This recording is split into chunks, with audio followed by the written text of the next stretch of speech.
Welcome to the Listen to Your Footsteps podcast. My name is Koja Buffer, and this is the culmination of a good 8-9 years of procrastination. I've been meaning to start a podcast for many, many years, and it's been defined under different names and different guises.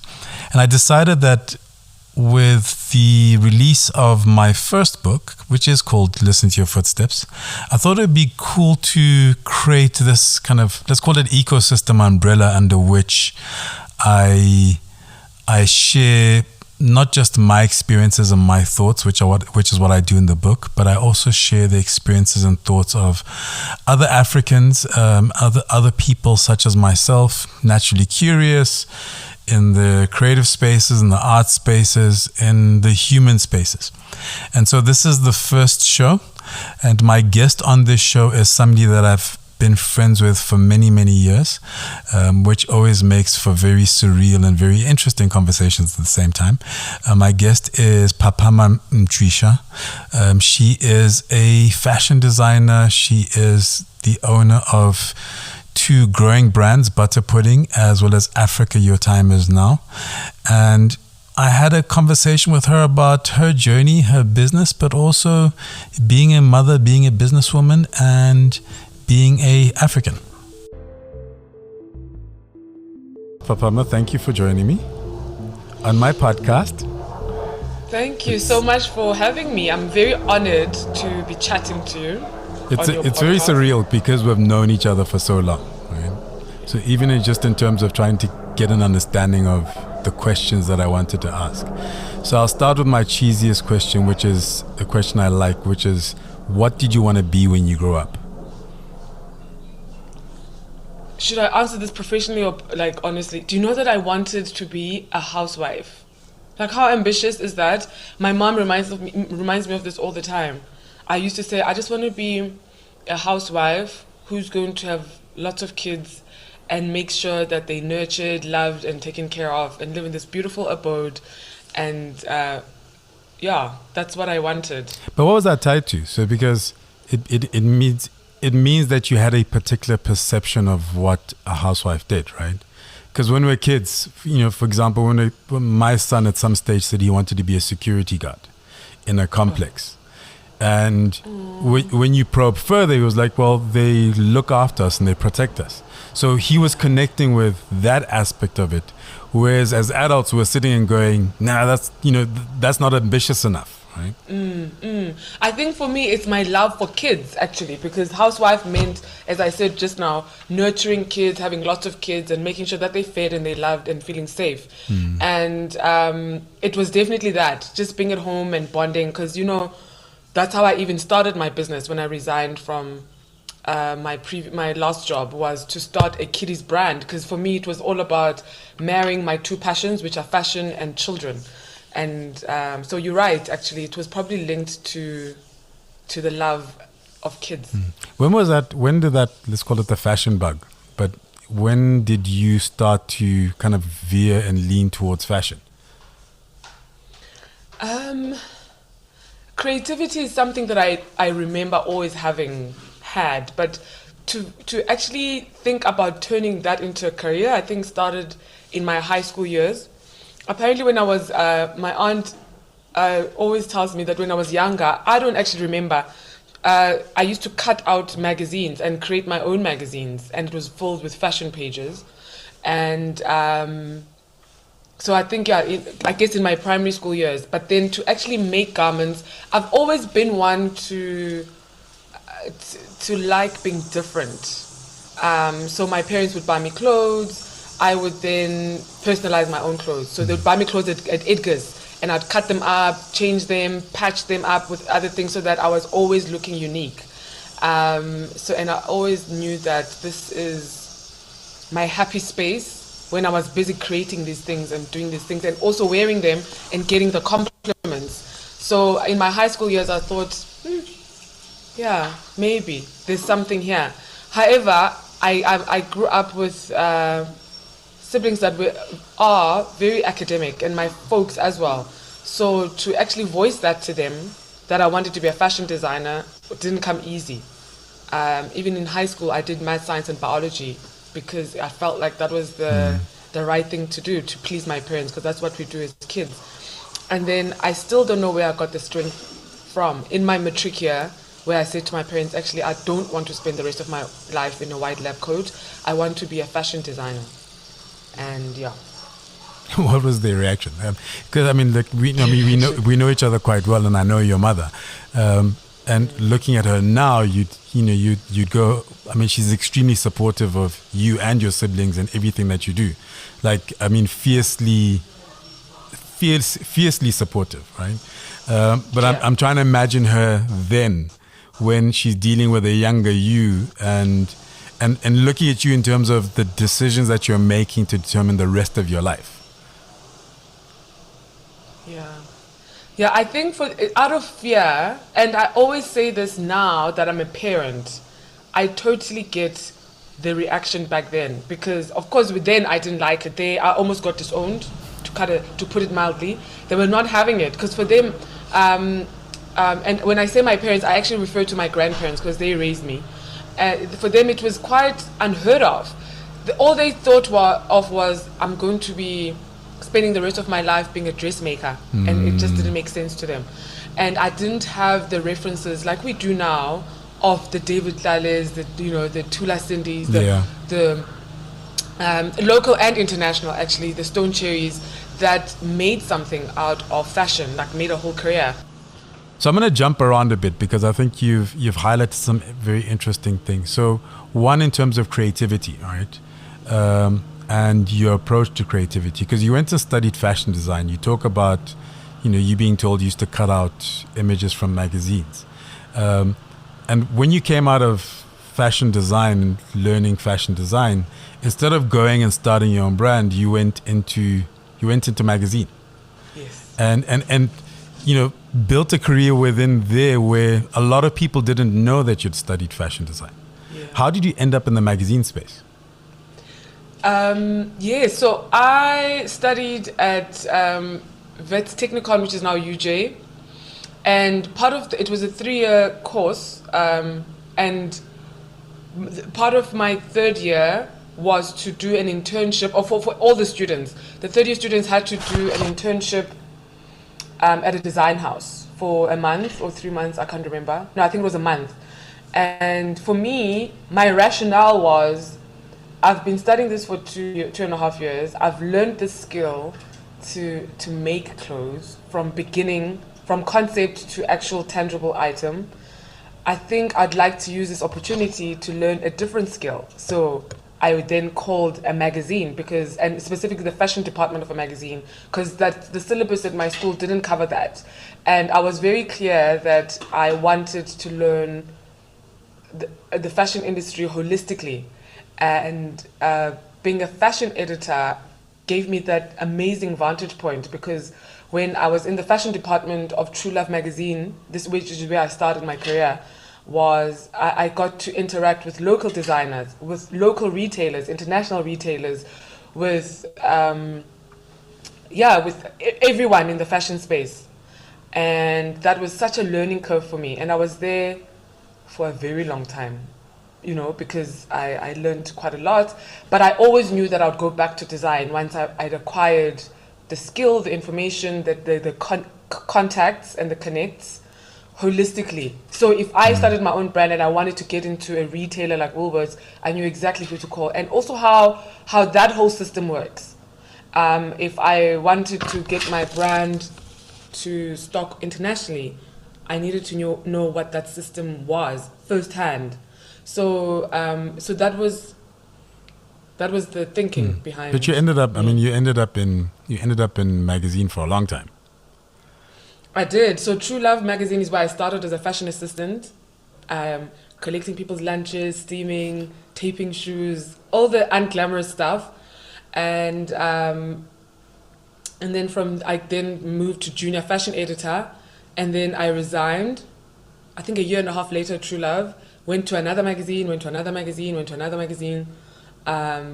then I stopped working in magazines to go work in music. So I then styled a whole lot of musicians via Sony. So I was a freelancer for Sony magazine, for Sony Music. So I worked with the most amazing artists. but in fashion. So creating looks for Mafikizolo, for instance, when they started, and being their stylist for years to come. Went into pop stars, did that for a couple of years, I think 4 or 5 years. And then stopped with music, then went into fashion on TV. So working in the wardrobe departments of TV shows and that, because it's a different skill that you need for the different aspects of the fashion. From a personal perspective and from a professional perspective, like the patience that you need in order to deal with real people versus dealing with models, for instance. And all that intel has definitely helped when I create product for my brand right now, you know. But what goes into that process? I mean, I know that you still do, for example, some styling work and some creative direction work. So what goes into that process? Like, what's your first step? Which process exactly? Styling or designing? Well, styling. From a styling perspective, whether it's music, whether it's for a photo shoot or for a magazine, where's your starting point in terms of, okay, this is, what am I going to create out of this? So, for instance, I'll talk about now. So now I style in the commercial space. I work on advertising campaigns, print, and very seldom television because I've got kids and crazy schedules. But stills is more my forte.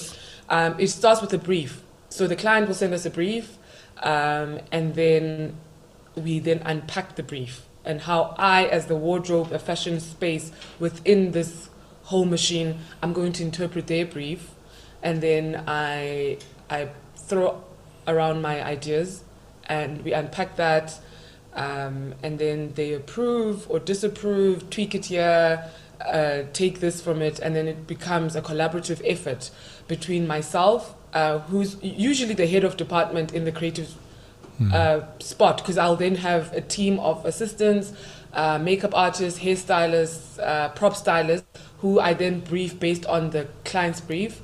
And then there's a lot of toing and froing between client and us and agency. And after all that's done, then we get to shoot. And the whole toing and froing is in order to prevent us not being on the same page on the actual day of shoot, because that can be quite costly. So by the time we shoot, everyone knows exactly what's required of them. The client knows exactly what you're going to get, so that it makes life much easier. And yeah. Let's jump to your own brand. So butter pudding, and I know that you took forever to make that leap. So, I mean, as a starting point, why did it take you so long to kind of just make that leap? You've been in these different spaces. You are now in magazine. We work together. So, we both worked at Nhlangano Media. So you had the idea. I remember you showing like Pinterest boards, which you'd been maintaining for ages. What was it that took you, that made it difficult to make that leap?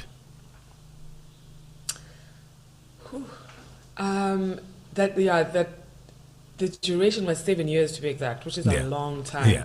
That's older than my daughter, my last born. It was two things. The first thing was that the idea was so massive. When the concept landed, it was so big, and it was debilitatingly big, where I thought, oh my gosh, this is so overwhelming. Where am I going to get the funds, the time, the technical know-how in order to tackle this mammoth idea? And then I just sat back down in my employed seat because it was just safer that way. And then I read a book, I think it was a quote within a book that talked about exactly what I was going through. And this person was saying that when this happens, the best thing to do is to divide this massive idea into bite-sized chunks. And I read it, and it landed, and that's what I did. And that's also part of the reason why my idea lived on my iPad for 7 years, is because part of that was me to break it down into bite-sized chunks, and also deciding where do I start within this whole mammoth empire that I want to start. The second thing was fear. Once I had broken it down, fear, which is a really real thing, of, oh my gosh, what if I do it and it doesn't work out? I've got private school fees, private school fees. I've got kids now. No, it's no longer just me, where I can literally just move back with my folks or come live at your house if things don't work out. I have kids, I've got a bond, I've got a car, you know what I mean? I had real life expenses, and the comfort of being employed can do that to you. Yeah. So it was fear of, oh my gosh, what if this doesn't work out? Then what? But then I got to a point where me making sure this happens overtook the fear, and that was the best day of my life. The best day of my life. And also what did help was the fact that I did get to a point where I stopped enjoying my job. So that definitely helped push. Yeah. But I also think it was connected. Now that I've got the benefit of hindsight and I know all about energies and all of that, it definitely was very, very connected to that. I think, like, I started not liking my job. I remember I would drive into work and I would park in the parking lot and sit in my car for like 30 minutes trying to talk myself into going up the stairs and going inside the building. Because and without getting into the detail, but it started just being unpleasant, and I needed to get out of there. And then that gave me the impetus to actually speed up my idea and also overcome the fear of, let me just do this and take that leap of faith. And The funny thing is I jumped quicker than you did. With those same feelings, I left the space much quicker than you did. Because you're definitely braver than I was, for sure. You know, but I mean, I did start the business whilst I was still employed. Yeah. Which also did help a lot to build up the confidence. And when I actually took the final jump, I had gotten the business to a point where I was not doing it any favors by doing half measures, because I had to deliver for my job because I was getting paid, even though I had taken a huge salary cut. But also, I wasn't doing anything properly because I was trying to juggle and balance everything else. So I got to a point where I needed to make a choice, and it made sense to choose the business because I knew that I could always find another job, but the business deserved a chance to come to life. Yeah, absolutely. And one of the best decisions I've ever made. You're listening to the Listen to Your Footsteps podcast with myself, Koja Buffer. Listen to Your Footsteps is a book that I've written, which is a collection of essays and reflections and some poetry around fatherhood, motherhood, identity, and just general social issues. And the guests on this show are a range of primarily Africans across sectors. And today I am talking to Papama Mtwisha, who is a designer and brand owner.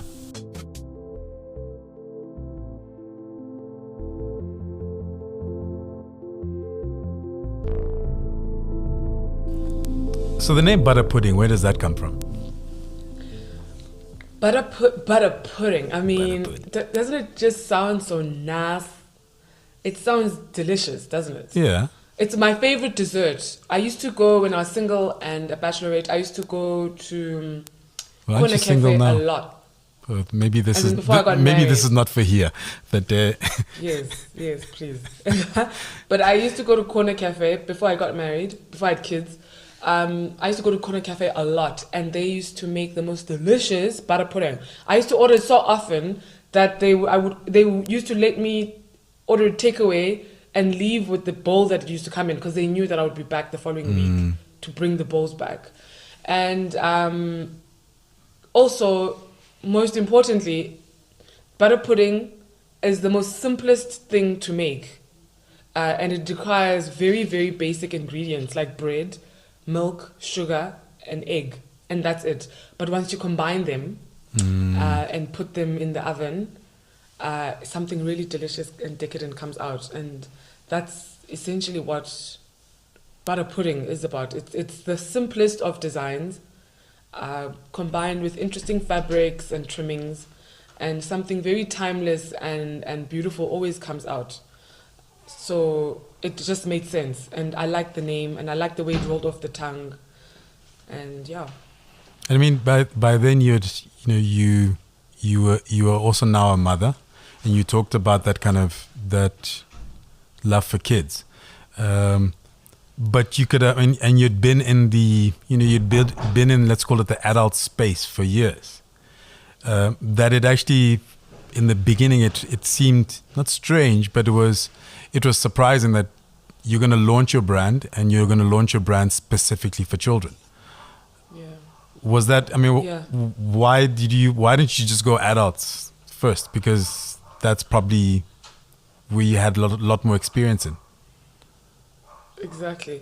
I for me, because I had kids, I had struggled finding really cute, interesting, locally made, affordable items for my kids that are still special and different.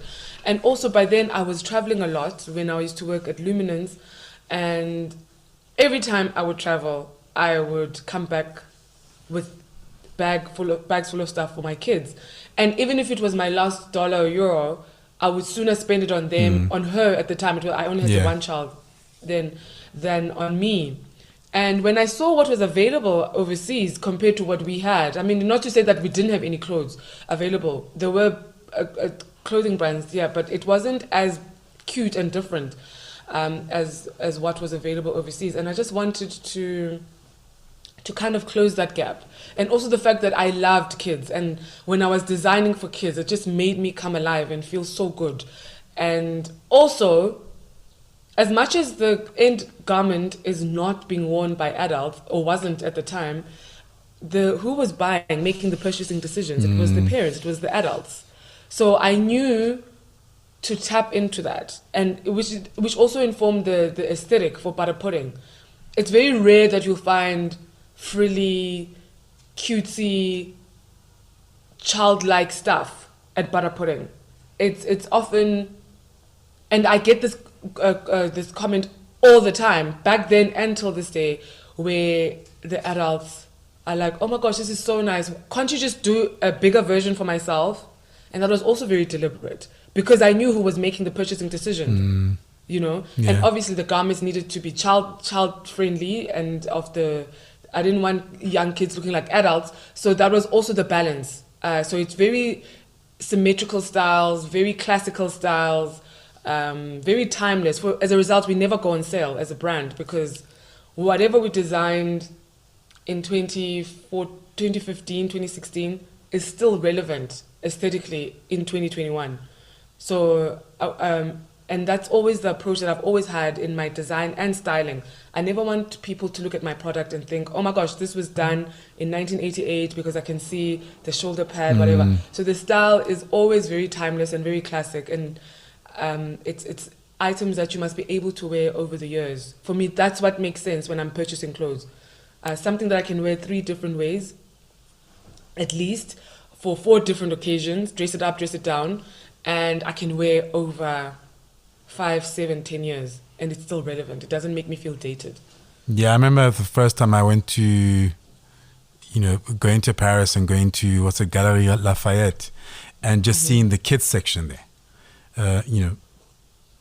Full range, multiple floors, and beautiful diversity and variety.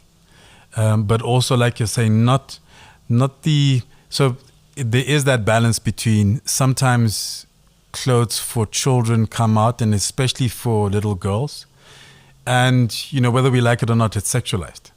It's positioned in a particular way and has a particular energy to it. So you want them to be able to have clothes that they feel good in, reflect their age, allows them to be children, but also, like you're saying, is timeless and is well made. And I think that's the challenge that we had a lot of times. But let's talk Africa, your time is now, because what fascinates me about that was, I mean, first of all, its roots were in butter pudding and the children's clothing, like the children's T-shirt. And when you're talking about how, parents will look at a garment for a child and go, can't you make it in a size for me? But the question I wanted to ask is, were you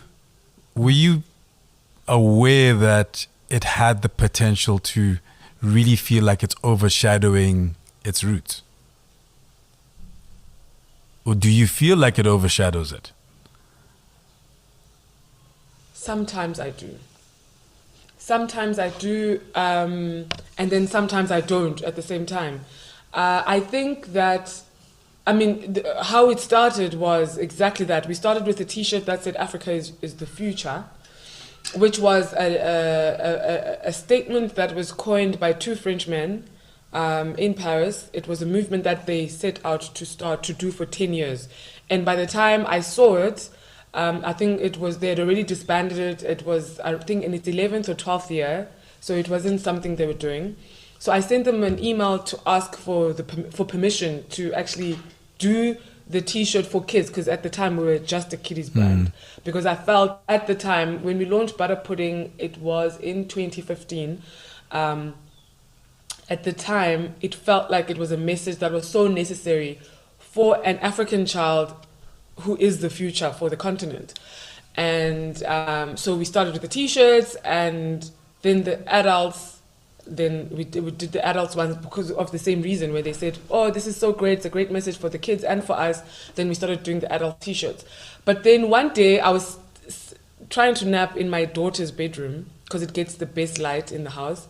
And it dawned on me that the only way us, you and I and the rest of the adults, can guarantee an amazing future for the kids is if we take care of the now. There is no great future without us being deliberate and considerate of the now and acting right now. And that's how the message morphed into what it is right now. So I think, how I felt when the message landed should have been a big hint. Because then, as I said, I was trying to nap, and then the message landed, and I was just like, no, man. Then I couldn't sleep. I set my iPad back up, and I started drafting exactly how we're going to launch this, what it's going to look like. The black and white T-shirts were very deliberate, what the font is going to look like, and all of it. And who's going to shoot it, whom I'm going to ask to actually embody this message. It all came. So obviously that nap never happened. And then at that point, I knew this was something that was going to be massive and relatable and very relevant.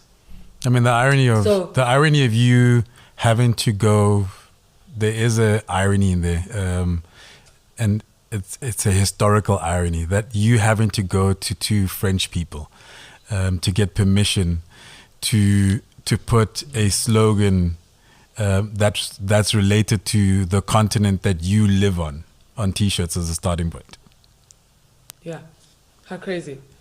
But it is what it is. Yeah. I needed to acknowledge, because even if you go on our website and you go to the Africa is the future, I do acknowledge them there on the website that this is not our original idea. It was licensed from whatever, because I feel that it's necessary. Pay credit where it's due, and it is unfortunate that they started it. But I think they started it because they obviously knew what they knew at the time. But also, there's a huge African community in France, huge.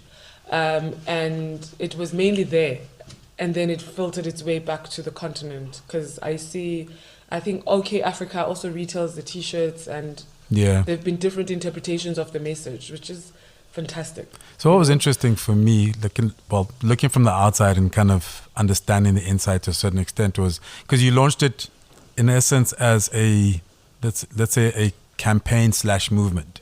I was fortunate enough to be one of the people in terms of you create a video around it, you create a photography around it, and actually around this time of the year, because it's Africa Month. Yes. And there was that, and the focus was on the T-shirts. But literally, as that ball, because it felt like that ball started rolling, with and without you. When did you then make the decision to go, okay, let's take it beyond, let's let it live on its own? So there's butter pudding, but it's now going to live as something that is, to a certain extent, separate or distinctive from butter pudding. The brand itself dictated that. Okay. From the audience to the interest, the retail interest, there were clients that would, because even butter pudding, we launched as an online brand, and our business model was to exist online and also to supply different stores. So and then we had clients that would buy butter pudding, and then we started having clients that only wanted Africa Your Time Is Now, because of the type of establishments that they were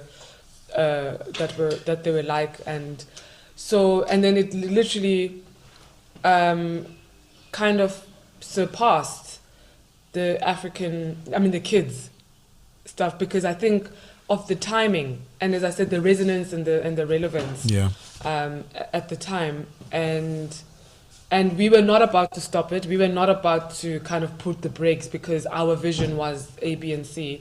We literally just let it take itself where it needed to be taken, because we always knew as a team that this was way bigger than us, first of all.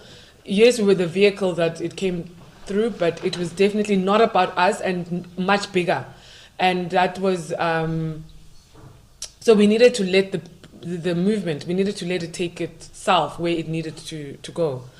And it's been quite a journey, to say the least. And right now we're at a point where there's a symbiotic relationship between the two of them. So we have clients that only knew of us because of Africa Your Time Is Now, and then once they know us a little bit better, they're like, oh my gosh, you also do kiddies clothes, even though it was the other way around a few years ago.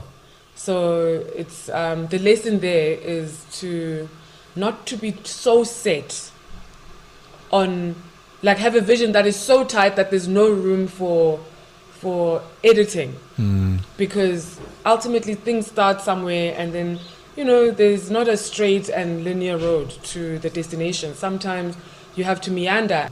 It's very important. Yeah, I like that. I mean, I like that in terms of having that vision or having that goal, but also allowing yourself to be to go where go where the river's flowing, because it does feel like that. Because somebody else might have gone, okay, well, this is what I was doing, this is what I'm creating, so this is distracting me from this. Let me put this on hold. Yeah. Just to change tack a little bit, what's your creative process? Because in particular, I guess with both, let's call it with both brands, it's felt very deliberate in terms of the items that you have. So, I mean, I have, for example, those the T-shirts, but I have the kimono, and there was the sweatshirts.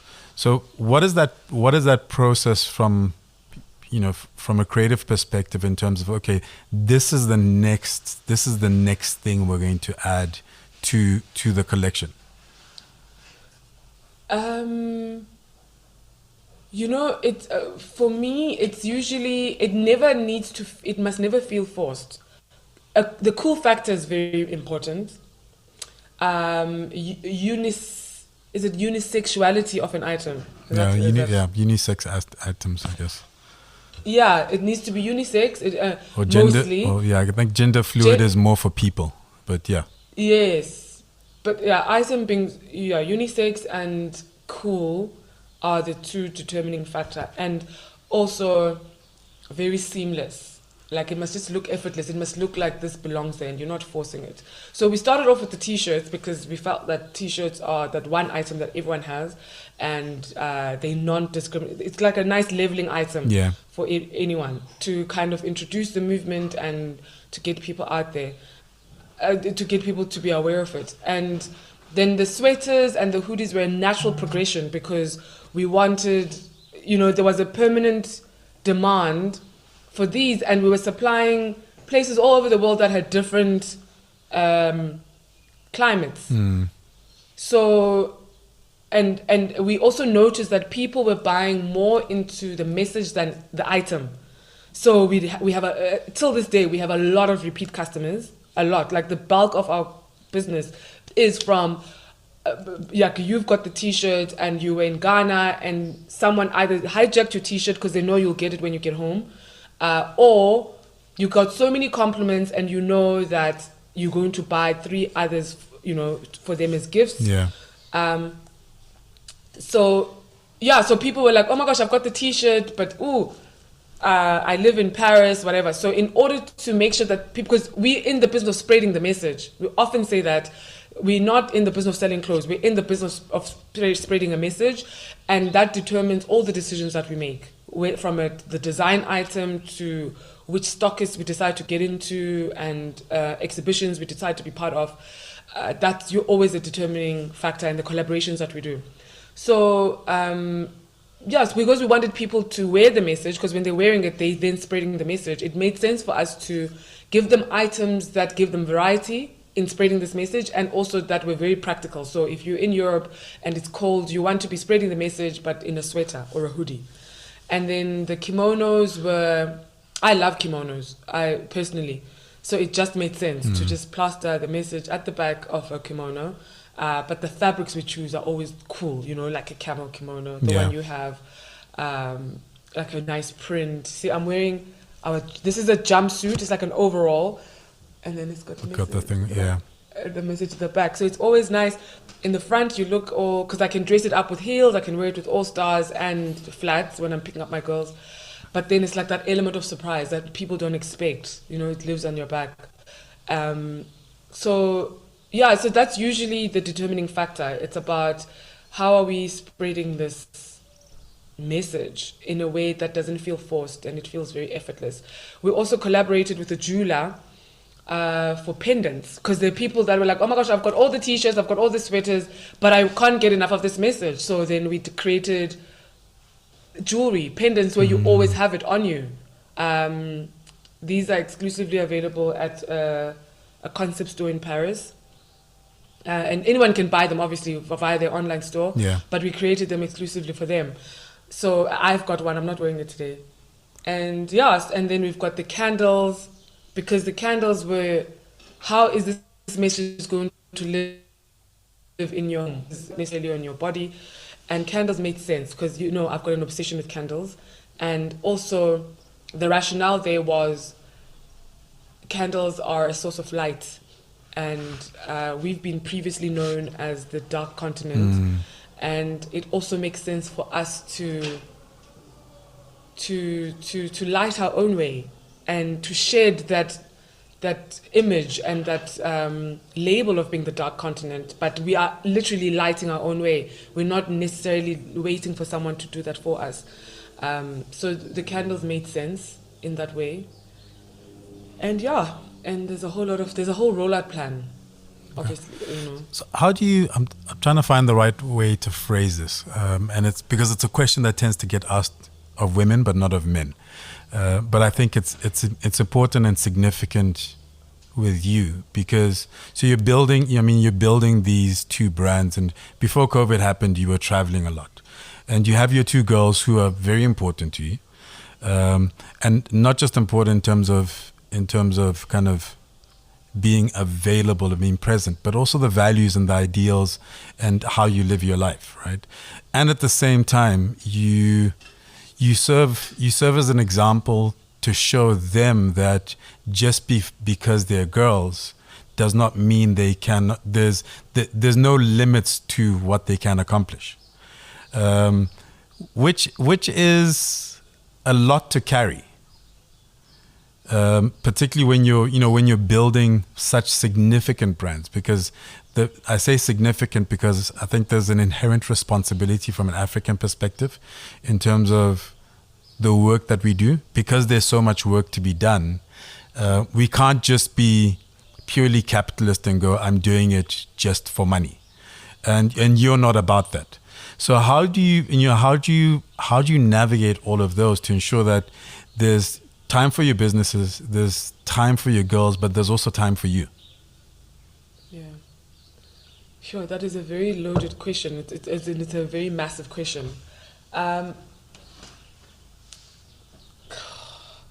It's still a work in progress, I'm not going to lie, because as the leader of the company, a lot relies on me. And as you said, rightfully so, I take it very seriously. It's quite a massive responsibility, things like, and it's in every single day, every single decision that we take, even the stuff that people don't see behind the scenes. Like, for instance, making sure that our stuff is created locally. It's so much easier to create and so much cheaper in the East, in China. We delivered a decision from the get-go to make sure that we manufacture here on the continent, whether it's in South Africa, Joburg, Cape Town, Tanzania, Mauritius, wherever. But it needed to be that.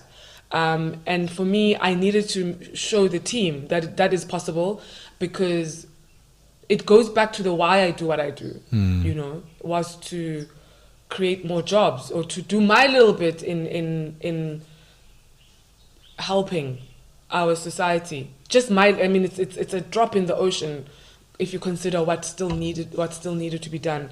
But instead of me complaining, the level of crime, unemployment, blah, blah, blah, what is it that I'm doing in order to do my bit? So making sure that our stuff is made locally, and also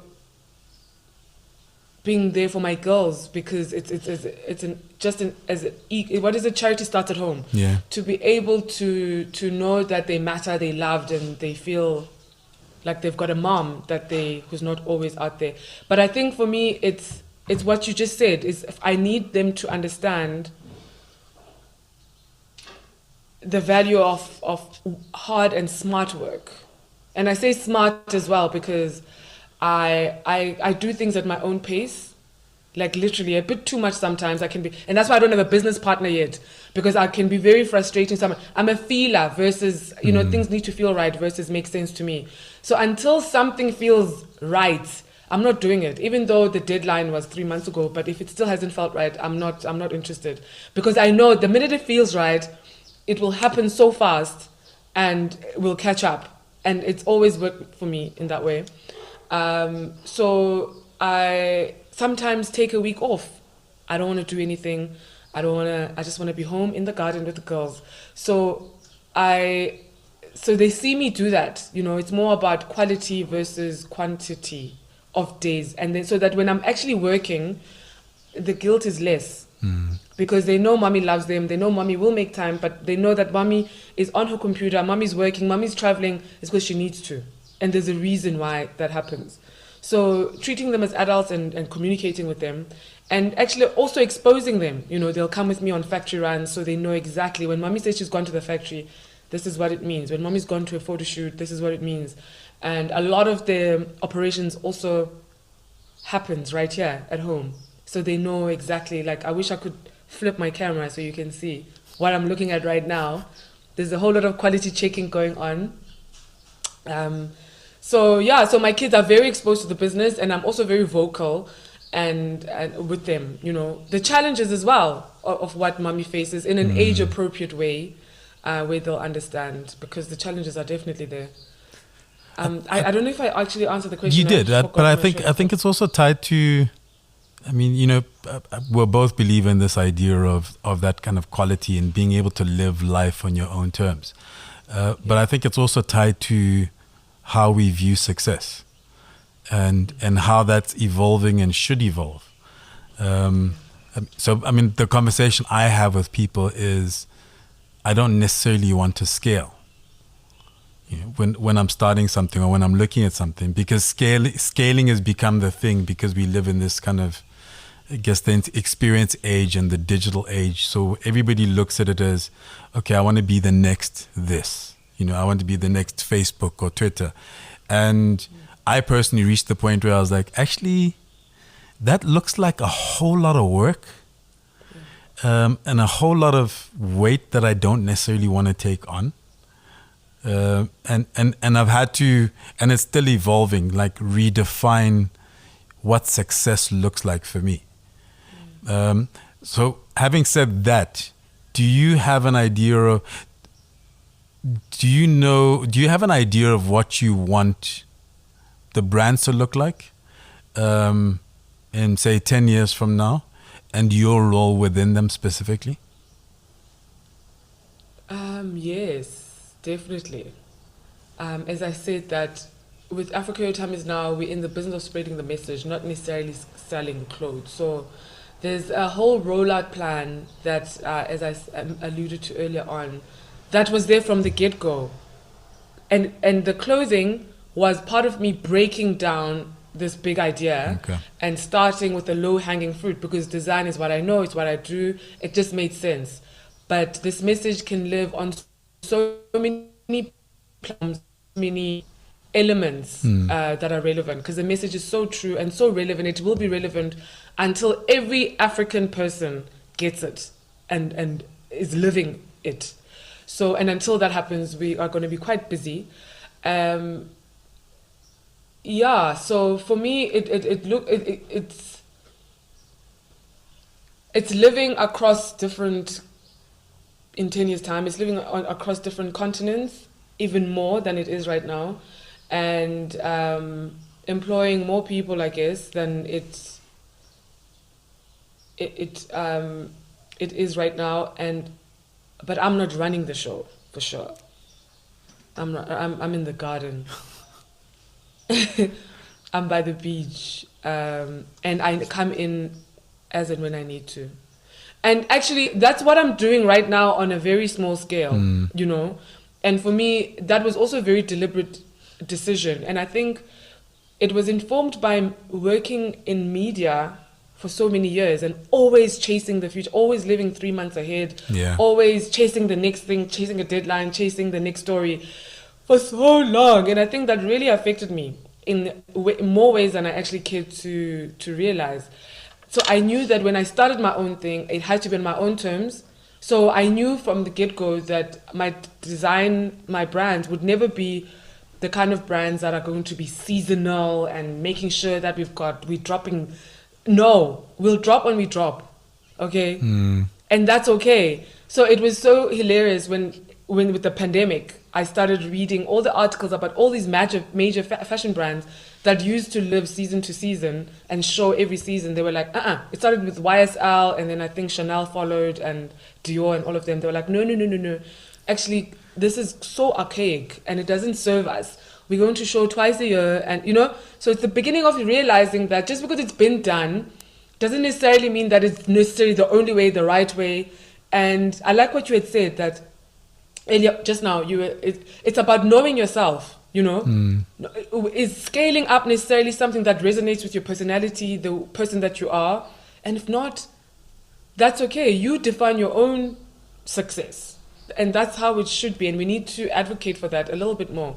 And I think our world would be a much better place with less depression and less comparison and all of that. And for me, my definition of success is being able to own my own time. And it's always been that, to own my own time and to be able to work from anywhere. So I've always geared the business from the get-go for me to be able to spend 2 weeks in France and the business is still running, because I've got people that will be able to do that on the ground, but also with the power of technology, I can run stuff from absolutely anywhere. So I don't necessarily have to be sitting in a boardroom. It's not my I don't want that. That's not for me. That's interesting. You're talking about that living like 2 months or 3 months in advance from a, for example, media perspective, like in particular magazine where we both worked. And I'm realizing now how that's literally had an impact on the way I view things. So for example, this podcast is tied to my book, Listen to Your Footsteps. And everybody keeps saying, what does it feel like? Right? So what did it feel like when you submitted your final proof? What did it feel like when you got the physical copy? Are you excited about it hitting bookshelves? And it's been weird because I was in magazine, you know how it was. Like, by the time the magazine hits shelf, you are already so far deep into the future that you actually don't take the time to appreciate and celebrate what's happening right now. And I'm realizing through this process that that's actually had a lingering impact on how I'm experiencing the world, which is something I'm 100%. trying to make sense of right now. 100%. And it's not a coincidence that the slogan of the movement is all about being in the now, because I think it was also part of the effect of, because I worked in magazines for a very long time, a very, very long time. And you're constantly chasing, and it can't be healthy, man. It can't be healthy, especially if, you understand and totally get the concept of all we do have is the right now. That is, tomorrow doesn't exist. So, yeah. So thank you very much, Papama. To relate. We could go on forever, but we just gotten started. But you said you have to leave at quarter past. I'm working on a production for Netflix, which is so exciting, and we're shooting on Monday. Okay, I'm gonna incorporate this in. That the fact that you're talking about Netflix. Actually, here's another question for you, because I know that you still dance between the spaces. How do you? I love it. How do you? They feed off each other. Yeah, but they feed off each other. But how do you? Each one will have a slight, let's call it tweak in craft, right, or tweak in lens that you're dealing with. How do you switch between those? How do I switch? It's easy. Do you switch? I mean, I do. So I work with an agent. I'm part of an agency called Lamppost. Yeah. And what's nice about that is that I'm a freelancer. So like right now, I've taken 2 months off. I didn't work. I didn't get called in my diary. They didn't even look at my diary for 2 months so that I can actually focus on the business and the girls. Production, because we also got a factory that manufactures for us in Cape Town. So I need to spend some time there. So I guess from a physical perspective, that's why I just take time off the agency. And then I can fully focus on the work. But they definitely do feed off each other, because it's creativity is creativity. So when I'm busy researching for a client's brief from the advertising side, I then stumble across stuff that will then help me and inform my design decisions or business decisions, or even connect-wise. So we've got some agencies that have bought stuff from us because they found out, oh my gosh, you're the lady behind, no. Oh, we'd actually like some, can we order 100 t-shirts for that? So there's definitely, there's synergies between what I do. And I think that's why I still am doing both of them.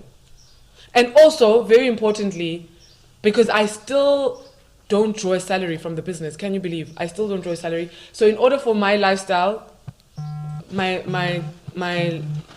things, living expenses, I have to work. I work in advertising. That's the generally. What are the biggest lessons you've learned from because there's the starting a business and all the bits and pieces to it. I mean, we've talked about a lot of the creative side of it, but when you start a business, there's the nuts and bolts side that you have to learn. What were some of the bigger challenges with that process? Starting a business. Yeah, from like in terms of starting Butter Pudding as a business and then running it. Like you're dealing with suppliers and stuff and bookkeeping and HR and in terms of actually establishing and then running a business. Two different things, my goodness, because I'm ultimately a creative who's been forced to wear an empty hat. So I'm still learning the two. So cash flow is king is one of the major lessons that I've learned, which is why I still work. And I think that also was helped by the fact that I started my business at the same time I divorced.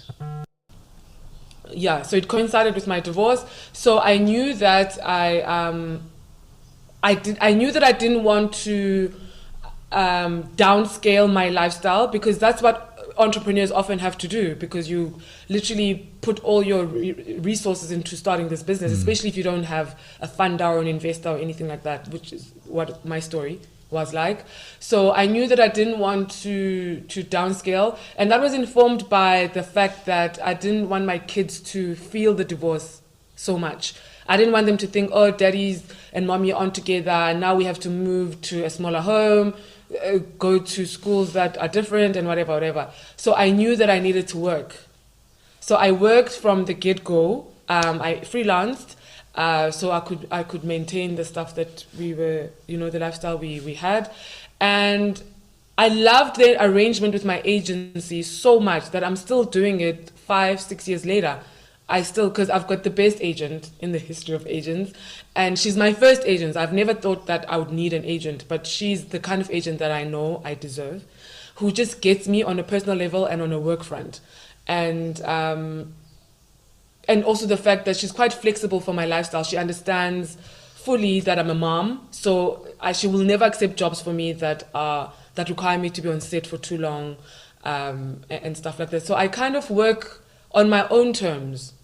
And I think I also attracted that because I knew that I wanted to live this new life or new phase of my life on my own terms. So I then decided at the time that I would plow back every single cent that the business made would go back into the business, so that we could afford the opportunities that came our way. So if it meant that we needed to go on an exhibition in Paris, which is quite costly to be part of in euros, I needed to afford the business that opportunity. I can afford to pay the team. I can afford to pay the suppliers on time, all of that, instead of saying, Yazini, sorry man, can you give us 3 more months, whatever, which is a reality for most, I didn't want to do that because I want to sleep at night. I don't want to have calls that I'm avoiding. I don't want to have all that kind of stuff, because it's all energy at the end of the day. And also be able to expand on the business. So if the idea like candles came, I wanted to explore that and be fluid enough to do that. So what was the question again? I still work. I don't draw a salary from the business because cash flow is king. It's one of the biggest lessons that I've learned.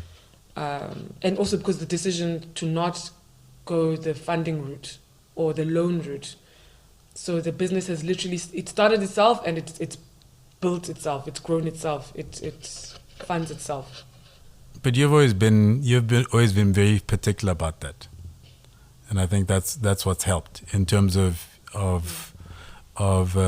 using what's available.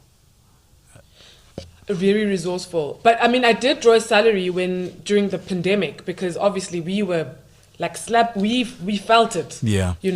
With orders being cancelled because our stockists closed stores, orders being postponed, or suppliers not being able to, our customers not being able to pay for the orders, all of that, and also not being able to retail, manufacture because stuff had closed down. So we did, and I also not being able to work and to go on set. So the business then could still afford not to lay anyone off and to pay my salary. And that's always what I wanted, to have those kind of reserves where we're not pushed into a corner. I really do treasure my sleep at night. That's how at 40 I can still look like this. No wrinkles, no dark, because I like to sleep at night. I don't want to have a business partner who's like, what, no. I run the ship. Nothing wrong with that. That's what works for me. That's what works for me. You see, like I cringe there, but I'm like, let me not be apologetic about that, because I know myself and I know what I can and not handle. Yeah, we like we were saying earlier, we get caught up in the idea of entrepreneurship or startups or business, even the language of it, that the world seems to shift and focus on. Like we shifted from small business to startups.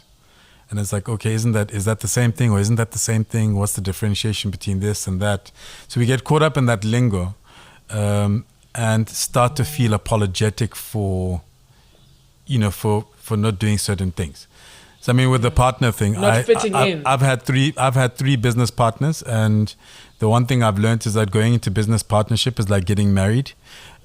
Yet we'll jump into a business partnership because we like the same idea, and then take forever to actually get married, when the process should probably be the same for both. 100%. Because you're tying your life and your future, and the schools that your children can go to and the life that they can live to another human being. I mean, I'm divorced. Enough said. So to use your analogy, so maybe that's why I'm not business partnering. Because it's exactly, you're right, it's a marriage. And it should be treated as such. Any closing thoughts for me? I can't wait to read your book, for sure.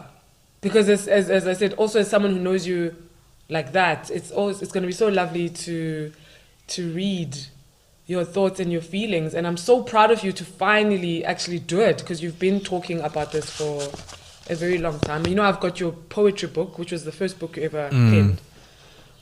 I'm good at procrastinating on stuff. I mean, this podcast is. I first started thinking about doing a podcast when we were at Indalo in 2012.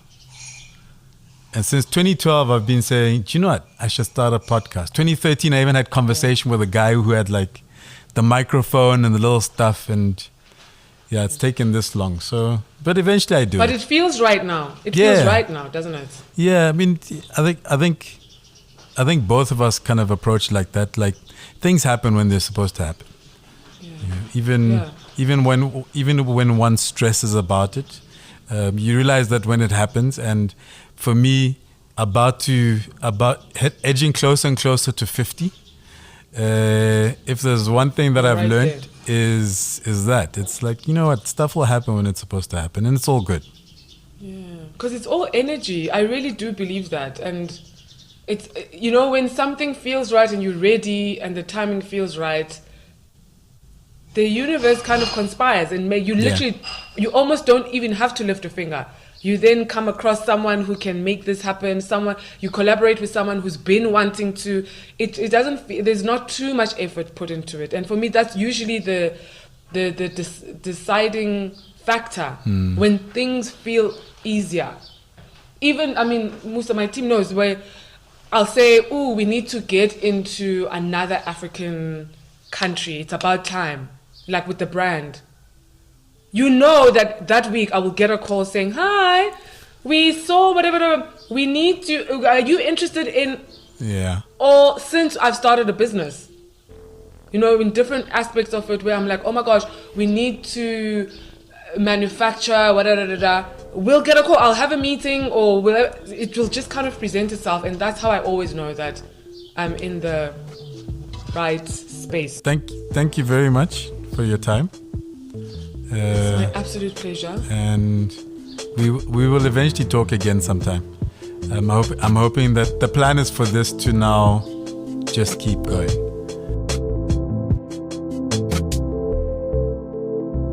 So that's it for this episode of the Listen to Your Footsteps podcast with myself, Koja Buffer. I'd like to thank my guest, Papama, my family, my friend, for sharing in the beauty and joy of her journey. I'd like to thank all of you for listening and hope that you will be back again. Unfortunately, it's not radio, so you can listen when you want to listen. And we will be back with more interesting African stories.